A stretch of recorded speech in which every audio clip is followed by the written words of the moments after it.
David and Sally Abel here.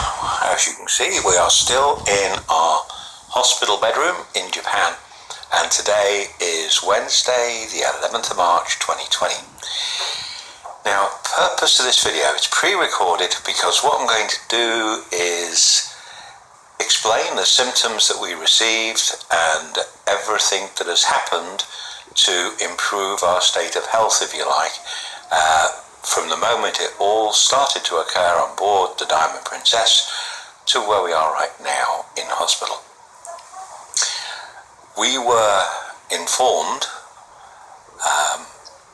to look out for a cough, a fever, and what was the third thing? A cough? A fever.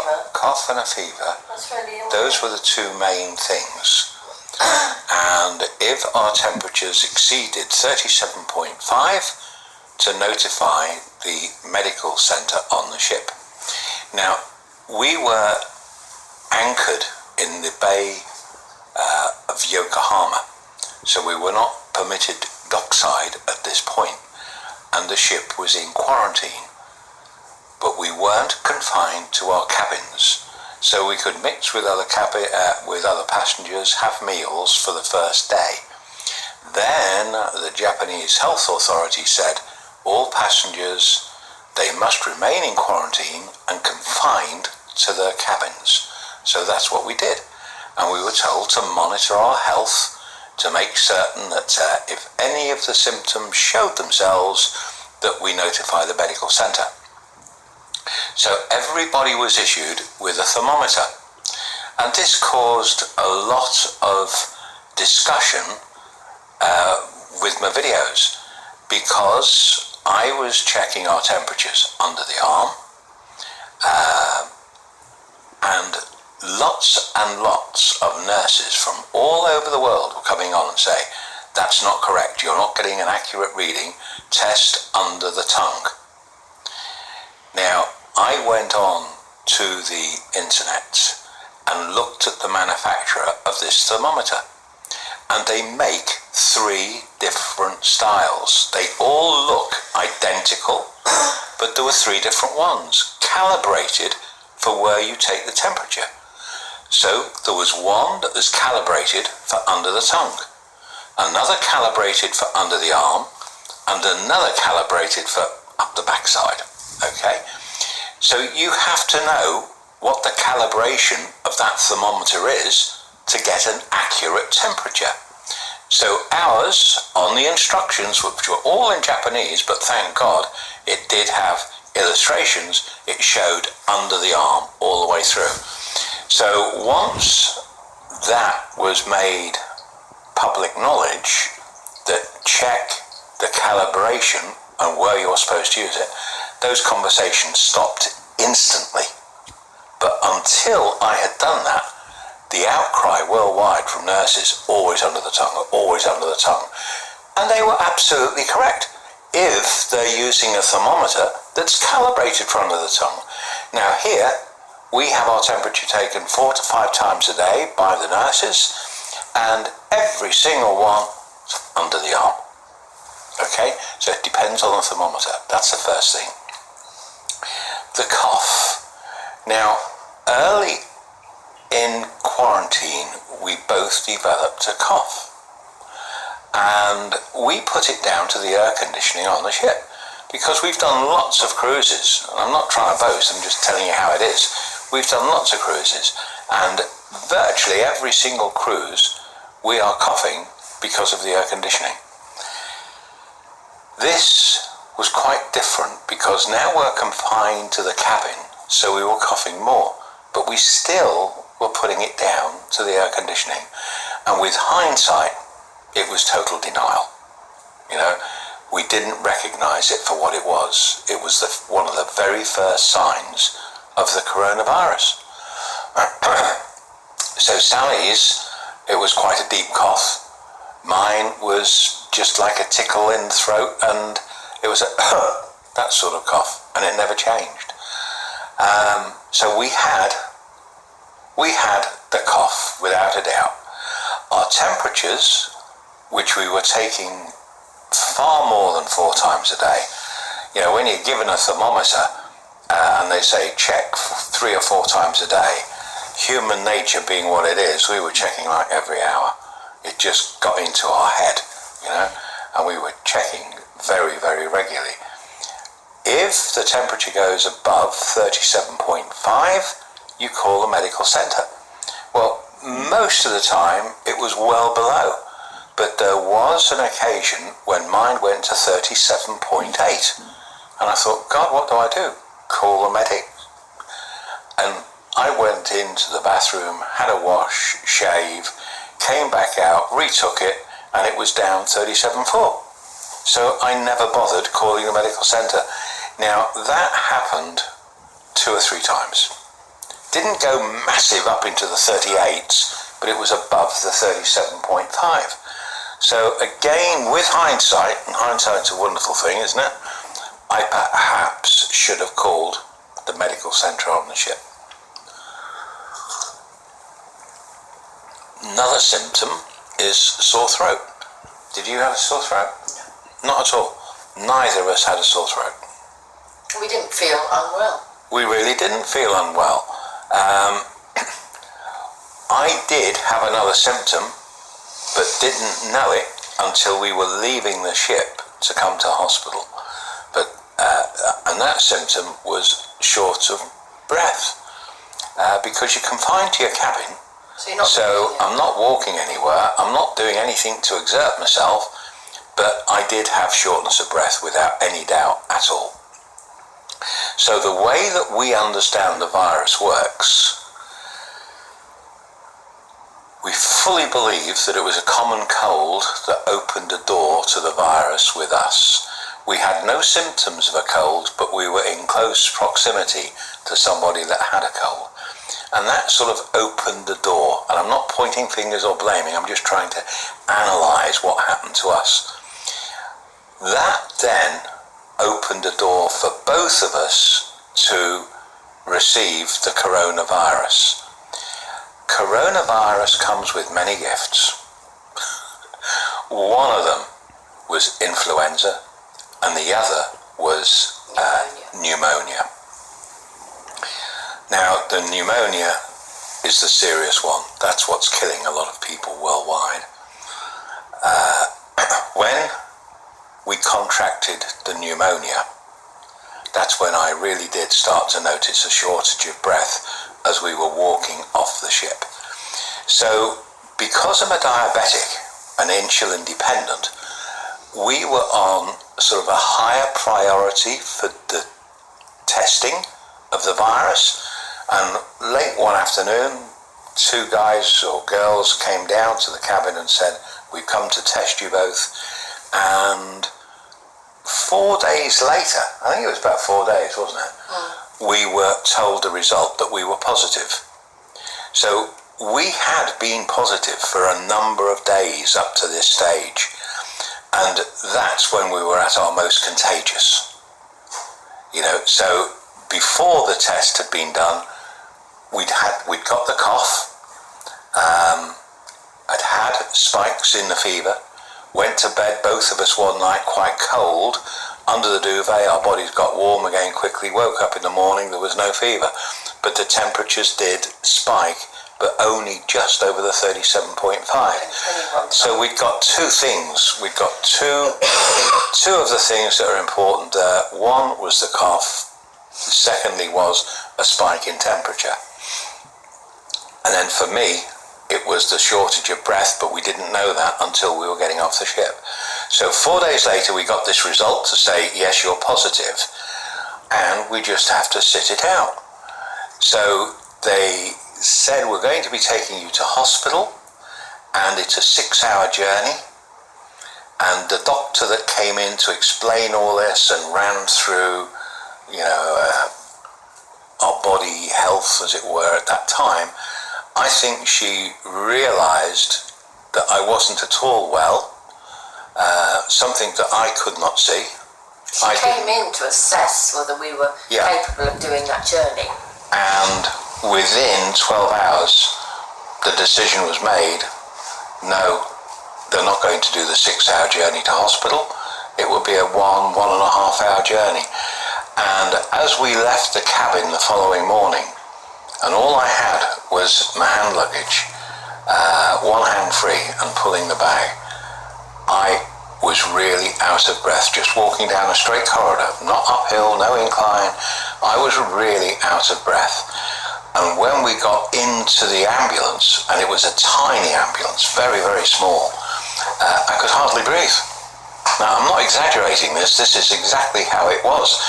And the mask over my face, starting to panic me a little bit. I needed air, and I felt the mask was stopping the air, and I was lifting the side of the mask to try to get more air into the mouth down to the lungs.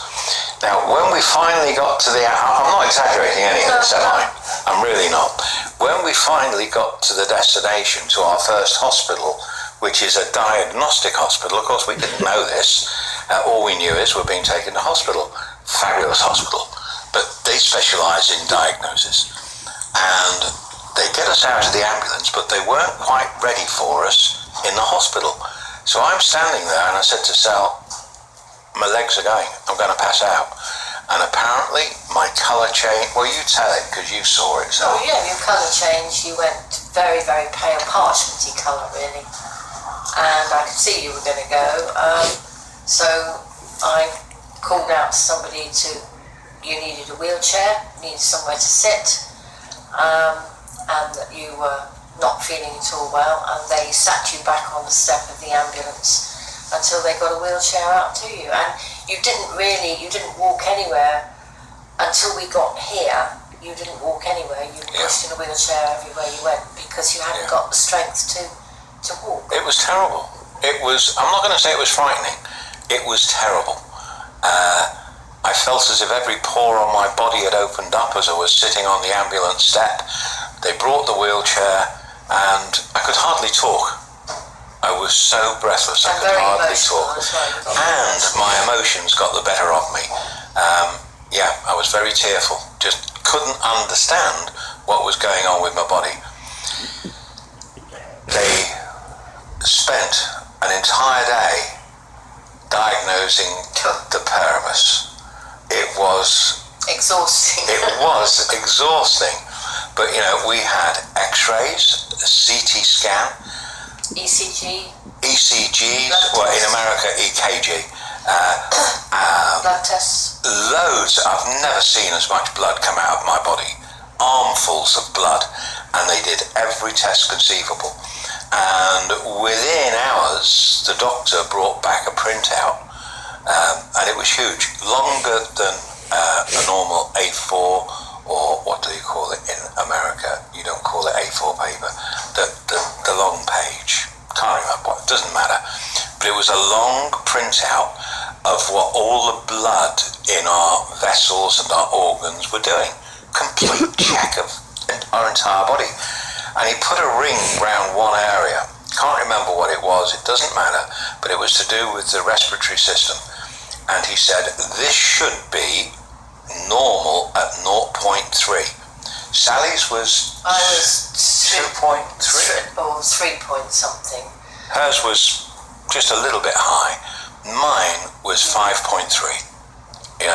Really high. He said this too high. So the word respirator.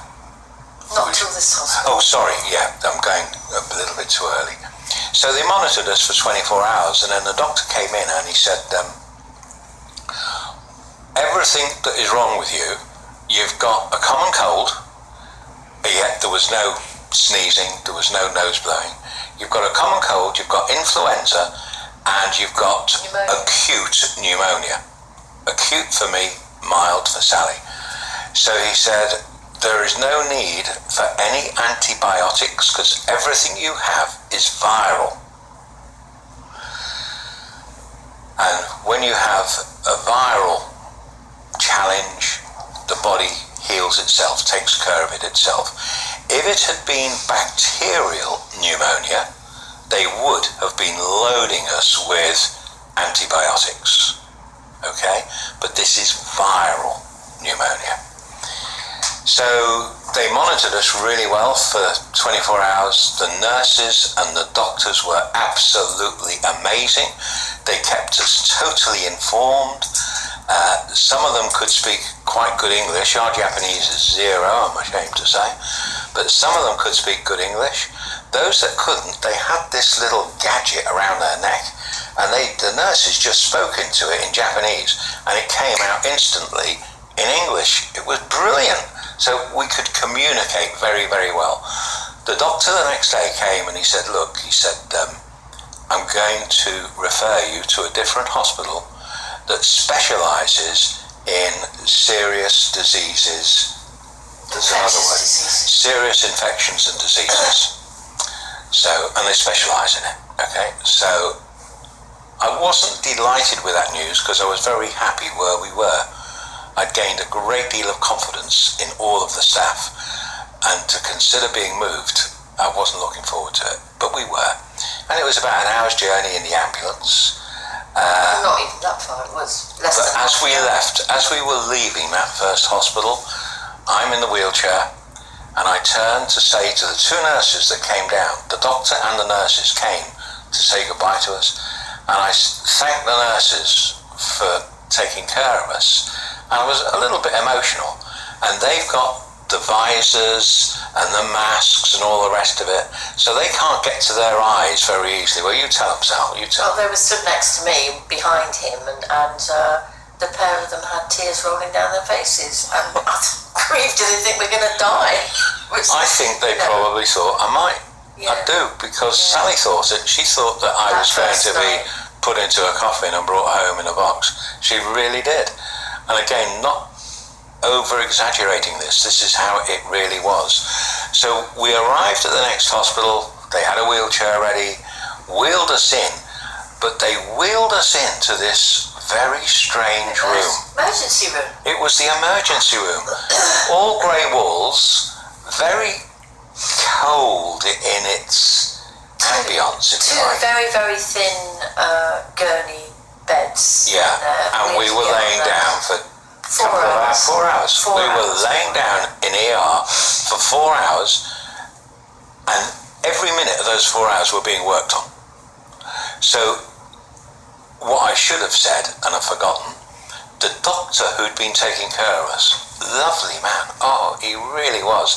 And when he was outside the hospital saying goodbye to us, he took his cap off, you know, that like a shower hat, and his visor, and his apron. He got shoulder length hair. And he got shoulder length, jet black hair. Really young guy, it surprised me. A really young guy, but heart of gold. And this is just a step too far. In my book, what he did was just amazing. When we got to the second hospital, he arrived there with us in his own car. He followed the ambulance. And when we went into ER, he gowned up, put all his stuff on, and he talked the doctor through everything that we'd gone through. But they still did it all over again. And yet they never took any of that first hospital's test results. They got the whole lot. Everything was there. And they said, no, we want to do our own. So it was all of the blood tests. Everything again, except for the CT. X-rays. It was absolutely amazing. And ECG, EKG, you know, the whole lot. And 4 hours later, we were put on this ward we're on now, but in a different room where we didn't have natural daylight. There was a window, but it looked onto another building very close. Just a few meters away. It was a passage. So it was a very, very dark room. Even the nurses said, no sunlight. You know, you need sunshine. And then, as we were getting better, no, I'm skipping too far ahead, I'm sorry. So the word respirator was used at this hospital. In the ER room, we'll probably put you on a respirator. Now, I have worked with hospitals in the UK, and because of my job visiting patients who've been really ill, and I've seen lots of people that have been on respirators, I'm not trying to scare anybody because this just scares me. And not many of them survived. So I thought, look at that, I am not going on a respirator